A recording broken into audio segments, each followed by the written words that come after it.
welcome to One News Headlines. This is Shirley Han reporting to you from New York. We'll now take a look at today's headline newspapers. Los Angeles Times reported Boeing's global sites dimming. A dozen Boeing coal machineries are off into their 7th week of strike over the dispute of outsourcing. Components are ferried straight into the assembly lines, bypassing Boeing workers who have stockpiled, inventoried, and transported aircraft in the past. Some estimated that the strike is costing Boeing $1 million a day. Washington Post shows that poll gives Obama an 8-point lead. A poll by Washington Post shows that if the election were held today, Obama would have an 8% lead over McCain. The poll was taken in Virginia. McCain's victory is very difficult without Virginia's 13th electoral vote.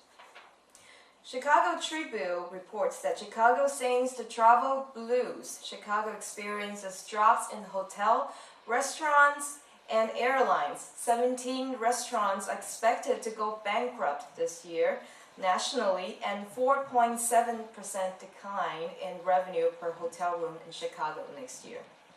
New York Times reports that heading into the final week of the presidential election, Senator McCain and Obama are planning to spend nearly all of their time in states that President Bush won last time in 2004. The Wall Street Journal reports that the financial storm finally hits the Gulf. The global financial storm rolled across the Persian Gulf on Sunday. Kuwait's central bank guaranteed that bank deposits and cobbled together a hasty bailout plan for one of the country's largest bank system. The Kuwait intervention is the first bank rescue in the oil-rich Gulf, which until now has seemingly immune to the current crisis. In Dubai, real estate brokers said they're seeing signs of prices weakness for the first time in many years. Next, let's take a look at USA Today.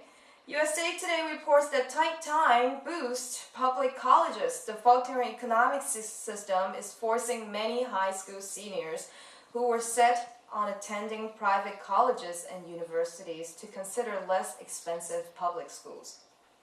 The Sydney Morning Herald reports that world wallops Aussie dollars as the gloom on global economic has spread to currency markets. The Australian dollars reached a 5-year low of 60.57 cents against the US dollars and a record low against the Japanese yen. South China Morning Post reports that Hong Kong finds time in luxury in a crisis. Hong Kong splashed out $1.43 million on Swiss watches. The city has become world's largest market for the exclusive timepieces. Federations of the Swiss watch industry shows that more watches were sold in Hong Kong than US, Japan, Germany, and France. Wall Street Journal Asia reports that China seems to join overhaul cause. Senior Chinese officials say they would back Europe's effort to overhaul international regulation systems.